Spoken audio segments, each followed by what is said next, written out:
خواجہ مجھ کو نواز دو میرے خواجہ مجھ کو نواز میرا بگڑا وقت سنوار دو میرے بگڑا وقت سنوار دو میرے خواجہ مجھ کو نواز دو میرے خواجہ مجھ کو نواز.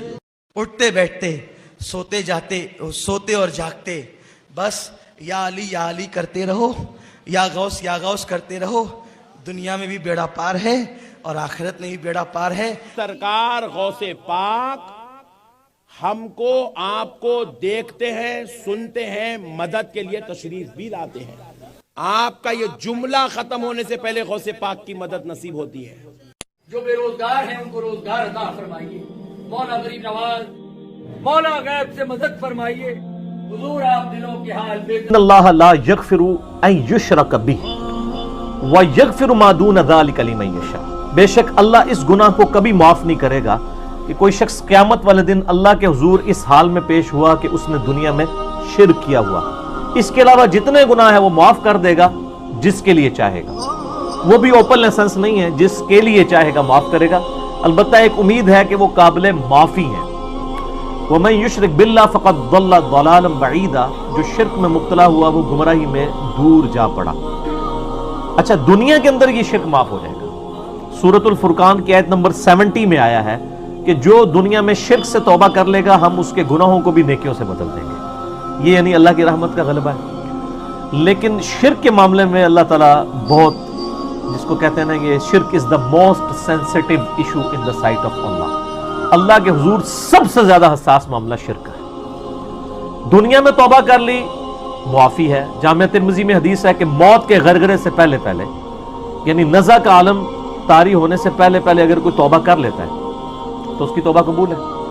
لیکن آخرت میں اگر کوئی شخص معافی مانگے گا بھی اور وہ مشرک ہوا تو اللہ تعالیٰ اس کی توبہ قبول نہیں کرے گا. لا تبدیل لکلمات اللہ. اللہ کے کلمات نہیں بدلے. اگر کوئی شخص یہ کہے نا کہ اللہ تعالیٰ چاہے تو وہ مشرک کو بھی معاف کر سکتا ہے، یہ کلمات کفر ہے، یہ محال ہے، کیونکہ اللہ کے کلمات نہیں نا بدلتے. اگر وہ معاف کر دے گا تو قرآن پاک میں کیا ہے کہ شرک معاف نہیں ہوگا، تو یہ کنٹرڈکشن آ جائے گا دونوں باتوں. البتہ شرک کی جو جزیات ہیں، کہیں کلی طور پہ وہ خدا کا ماننے والا ہے، کہیں جزیات میں اس کو کہیں یعنی کوئی غلطی لگ گئی ہے، وہ معاملہ ایک الگ ہے. ہم کیٹاگوریکل شرک کی بات کر رہے ہیں. ورنہ تو سنن ابی داؤد میں، سنن نسائی میں، تو مسند احمد میں احادیث موجود ہیں کہ شرک جو شرک خفی ہے وہ ریاکاری بھی ہے. مسند احمد میں صحیح سند کے ساتھ حدیث ہے نا، جس نے کسی کو دکھلاوے کے لیے نماز پڑھی اس نے شرک کیا، جس نے دکھلاوے کے لیے روزہ رکھا اس نے شرک کیا، جس نے دکھلاوے کے لیے صدقہ کیا شرک کیا. لیکن وہ شرک یہ والا نہیں ہے شرک جو معاف نہیں ہوگا، وہ ریاکاری ہے، وہ قابل معافی ہے. شرک جلی یعنی خدا کے مقابلے پہ کسی اور کو الہ ٹھہرا لینا اور کسی اور کے بارے میں وہی چیزیں کلیم کرنا. اب اس میں جو جزیات ہیں اس میں ظاہر ہے کہ 20 لوگوں نے باتیں لکھی ہیں. ہم تو موٹی بات ہی کرتے ہیں جو قرآن پاک میں آئی ہے، ایاک نعبد و ایاک نستعین. عبادت اللہ کی کرنی ہے، دعا کے لیے صرف اسی کو پکارنا ہے. باقی میرا لیکچر ہے مسئلہ نمبر 3 دعا صرف اللہ ہی سے، اور سچ پیپر بھی ہے دعا صرف اللہ ہی سے. اس میں نے اس کی ساری کریٹیکل چیزیں ایڈریس کی ہیں. یہ بہت خطرناک معاملہ ہے جی کہ کوئی زیادہ سے زیادہ 60 سال 100 سال کی زندگی ویل کر لے گا. اب انصاف کا تقاضا دنیاوی اعتبار سے تو یہی بنتا ہے کہ اگر کسی نے 100 سال شرک کیا ہے تو 100 سال اسے دوزخ میں چلایا جائے، اس کے بعد چھوڑ دیا جائے. لیکن اللہ تعالیٰ فرما رہے ہیں کہ میں معافی نہیں کروں گا اور ہمیشہ کے لیے دوزخ میں والعیاذ باللہ تعالی. اللہم اجرنا من النار، اللہم اجرنا من النار، اللہم اجرنا من النار. یقیناً اللہ کا ظرف بہت بڑا ہے لیکن یہ جرم بہت بڑا ہے. اصل میں اس جرم کا کم از کم عذاب یہی ہونا چاہیے کہ ہمیشہ کی دوزخ. میں لاجیکلی آپ کو بتا دیتا ہوں، ہم قرآن و سنت سے میں شرک کے اوپر بولوں تو 1 گھنٹہ اس کی مذمت پہ آیات مجھے یعنی زبانی یاد ہے، احادیث کتنی زیادہ یاد ہے، اس کو میں سکپ کر رہا ہوں. اصل اس کوشچن کی طرف میں آ رہا ہوں کہ دنیا میں جو شخص بھی پیدا ہوا ہے یہ ہو ہی نہیں سکتا کہ اس کی زندگی میں کبھی یہ کوشچن نہ ابھرے کہ مجھے کس نے بنایا ہے. یہ ایک ایسا سوال ہے جو ہر ذی شعور شخص کے دماغ میں ضرور آتا ہے. کوئی پاگل ہے وہ علیحدہ بات ہے, کسی کو کوئی ذہنی توازن بگڑ گیا وہ ایک علیحدہ مسئلہ ہے, اس کے اوپر گرفت بھی نہیں. وہ بخاری میں حدیث ہے 3 لوگوں پہ گرفت نہیں ہے, ایک پاگل کے اوپر, ایک چھوٹے بچے کے اوپر, اور ایک جو سویا ہوا شخص ہے اس دوران اس سے کوئی ایسی حرکت ہو جاتی ہے نیند کی حالت میں. بہرحال جب انسان اس دنیا میں شعور کی آنکھ کھولتا ہے, جب وہ ہوش میں آتا ہے, تو پہلا کوشچن اس کے دماغ میں یہی آتا ہے کہ یہ سب کچھ کیسے چل رہا ہے, کون چلا رہا ہے اس کو. خدا تو ہر لمحے پہ اس کے لیے سگنلز بھیجتا رہتا ہے. وہ اپنے جسم کے اوپر غور کر لے, اپنے معاملات کے اوپر غور کر لے, خدا تک ضرور پہنچ جائے گا. کم از کم اتنی توحید تک پہنچے گا کہ مجھے کسی نے پیدا کیا. کیا کوئی شخص جب پیدا ہوتا ہے وہ اس کے اوپر تفکر نہیں کرتا کہ میں کتنا مجبور محض ہوں کہ میں کھانے پینے سے, نیند سے, پیشاب سے اپنے آپ کو آزاد نہیں کر سکتا. میرا اپنا جسم میرے کنٹرول میں نہیں ہے. میری مرضی کے بغیر میرا دل روزانہ 1 لاکھ دفعہ دھڑک رہا ہے اور 10,000 لیٹر خون 1 لاکھ کلومیٹر نسوں کی لینتھ میں ٹرانسفر کرتا ہے. کیا میرے ماں باپ نے مجھے پیدا کیا ہے؟ ان بیچاروں کو تو خود نہیں پتا. انہوں نے تو اپنا ایک معاملہ کیا اور اس کی پلنٹی اولاد کی شکل میں بھگتنی پڑ گئی, یا صدقہ جاریہ کی شکل میں, دونوں شکلیں ہو سکتی ہیں. ان بیچاروں کو تو پتہ بھی نہیں ہے. ایک عورت کو پتہ ہی نہیں ہے کہ کس طریقے سے بچے کی تخلیق ہو رہی ہے, اس کا تو اپنا کنٹرول ہی کوئی نہیں ہے. مرد کو نہیں پتا جو ماں باپ ہے. اور سورہ طور کے اندر اللہ تعالیٰ نے یہی تو سوال کیا نا کہ بتاؤ کہ تمہیں کسی نے نہیں پیدا کیا, بغیر پیدا کیے ہوئے پیدا ہو گئے ہو. یقیناً پیدا کیا. اور کیا تم نے اپنے آپ کو خود پیدا کیا؟ نہیں. پھر کوئی کریٹر ہے.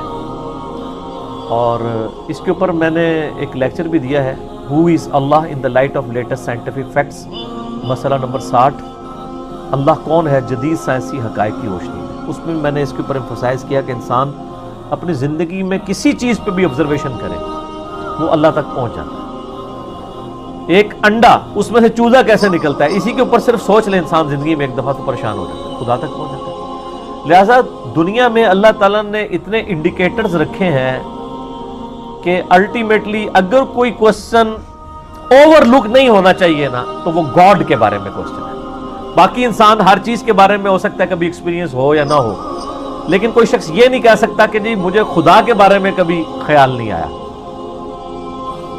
انسان جب پیشاب کرنے جاتا ہے تو پریشان ہو جاتا ہے کہ کھانا کھایا, مجھے پتا بھی نہیں ہے اس کھانے کی اسکروٹنگ کیسے ہونی ہے, اس میں سے خون کیسے نکلنا ہے, اس میں سے جو ہے وہ فضلہ بن کے جو فالتو چیزیں وہ کیسے نکلنی ہے اور ایک مینیجیبل فارم میں نکلنی ہے, اور وہ ایک سگنل آنا ہے اور اس سگنل کے اگینسٹ میں نے رسپانس کرنا ہے. میں اپنی مرضی سے اپنا پیشاب بھی نہیں روک سکتا. اگر وہ کئی لوگوں کی یہ حص ختم ہو جاتی ہے پیشاب روکنے کی, وہ پیشاب نہیں روک سکتے, مکمل وہ پیمپر باندھ کے رکھتے ہیں لوگ. ضروری نہیں, بوڑھے لوگ, جوانوں میں بھی ایسی بیماری موجود ہے. تو الٹیمیٹلی ان ساری چیزوں پہ جب بندہ غور و تفکر کرتا ہے تو خدا تک پہنچ جاتا ہے. اس کائنات کو کسی نے بنایا ہے اپنی مرضی سے, اور اس نے اپنی مرضی تو دکھا دی ہے انسان کے اوپر, اور انسان کو ایسا مجبور بنایا ہے کہ انسان اپنی میجورٹی چیزوں کے اوپر کوئی کنٹرول نہیں رکھتا. اپنے جسم کے اوپر کنٹرول نہیں رکھتا, اپنے اعضاء کے اوپر کنٹرول نہیں رکھتا, اپنے سانس کے اوپر. سانس آپ دیکھ لیں 23,000 دفعہ پھیپڑے سانس لیتے ہیں اور 23,000 دفعہ باہر نکالتے ہیں.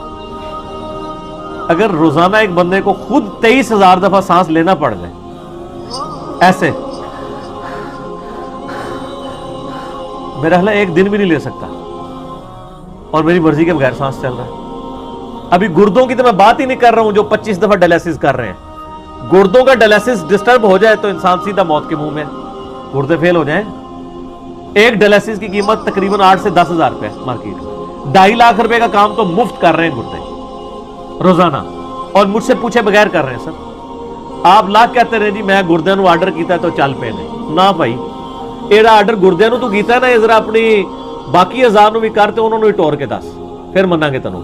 اس طرح کچھ نہیں ہوتا, کسی کے کنٹرول میں کوئی چیز نہیں. بڑے سے بڑے بزرگ کا پیشاب بند ہو جائے نا تو وہ پھر کسی مزار پہ نہیں اس کو لے کے جاتے, ڈاکٹر کے پاس ہی لے کے جاتے ہیں کہ سر کچھ کرو. آج یورپ اور امریکہ کے اندر سب سے بڑا کوسچن یہ ہے کہ کس نے ہماری مرضی کے بغیر ہمیں اس فیس آف ارتھ پہ, اس پلانٹ کے اوپر پٹ کر دی ہے, اس کی کیا ڈیمانڈ ہے. یہ یعنی اب تو لوگ ڈسکشنز کرتے ہیں. ایک لڑکا مسلمان ہوا ہے یورپ میں, اس کی ہارڈلی عمر 16-17 سال ہے، لیکن وہاں کے 16-17 سال کے بچے کا انٹلیکچوئل لیول بہت ہوتا ہے. اس کو میٹرک لیول کے اوپر اسائنمنٹ ملی تھی پرپز آف لائف کے اوپر. وہ بندہ مسلمان ہو گیا یار. اور یعنی پرپز آف لائف کے اوپر اس نے جب سرچ کرنی شروع کی، مسلمان کیا ہوا ہے وہ پھر، بلکہ وہ مسلمان ہوا، اس کا جب انٹرویو ہوا اس نے کہا جی اب پہلا رمضان میری زندگی میں آنے والا ہے. تو وہ کافی موٹا تھا نا، تو کہہ رہا تھا مجھے اب پریشانی ہے کہ میں روزے کیسے رکھوں گا، لیکن رکھنے تو ہیں، میں نے، میرے لیے دعا کریں. پاکستان انڈیا کے مسلمان جو ہے پیدائشی مسلمان ہیں، وہ کہتے ہیں ہمارے لیے دعا کریں کہ روزہ رکھے بغیر بخشش ہو جائے. وہ لوگ کہتے ہیں نہیں ہمارے لیے دعا کریں، ہم روزہ رکھنا چاہتے ہیں، اللہ تعالیٰ یعنی ہمارے ساتھ کوئی اسپیشل معاملہ کر دیں. تو انسان اللہ تک پہنچ جاتا ہے. کئی جو نیو مسلمز ہیں اگر آپ ان کو دیکھیں، ان کی پوری پوری سٹوری سنیں، یہ سگنل ساروں کو آتے ہیں، لیکن جو اللہ تعالیٰ کو سیریس لیتا ہے نا خود، تو پھر اللہ تعالیٰ اس کو ہدایت بھی دیتا ہے. ورنہ سگنل سب کو آ رہے ہیں، کوئی نہیں کہہ سکتا مجھے سگنل نہیں آیا. بھلا کون خلقت کو پہلی بار پیدا کرتا پھر اس کو دوبارہ پیدا کرے گا؟ اور کون تم کو آسمان اور زمین سے رزق دیتا ہے؟ یہ سب کچھ اللہ کرتا ہے. تو کیا اللہ کے ساتھ کوئی اور معبود بھی ہے؟ ہرگز نہیں. کہہ دو کہ مشرکو اگر تم سچے ہو تو دلیل پیش کرو. اللہ اس گناہ کو نہیں بخشے گا کہ کسی کو اس کا شریک بنایا جائے، اور اس کے سوا اور گناہ جس کو چاہے معاف کر دے. اور جس نے اللہ کا شریک مقرر کیا اس نے بڑا بہتان باندھا. دیکھو یہ اللہ پر کیسا جھوٹ طوفان باندھتے ہیں، اور یہی کھلا گناہ کافی ہے. اور اگر اللہ تم کو کوئی سختی پہنچائے تو اس کے سوا اس کو کوئی دور کرنے والا نہیں، اور اگر نعمت و راحت عطا کرے تو کوئی اس کو روکنے والا نہیں. وہ ہر چیز پر قادر ہے. اللہ ہی تو ہے جس نے تم کو پیدا کیا، پھر اس نے تم کو رزق دیا، پھر وہ تمہیں موت دے گا، پھر زندہ کرے گا. بھلا تمہارے بنائے ہوئے شریکوں میں بھی کوئی ایسا ہے جو ان کاموں میں سے کچھ کر سکے؟ وہ پاک ہے اور اس کی شان کے شریکوں سے بلند ہے. کیا جس شخص نے قرآن پاک پڑھا ہو اور اللہ کی آیتیں واضح طور پر بار بار پڑھ کر سمجھی ہوں، کیا وہ ایسا شرک کبھی کر سکتا ہے چاہے اس کے ٹکڑے ٹکڑے کر دیے جائیں؟ ایسا نہیں ہے کہ سب کے سب اللہ کے نیک بندے ایسے ہی ہوتے ہیں.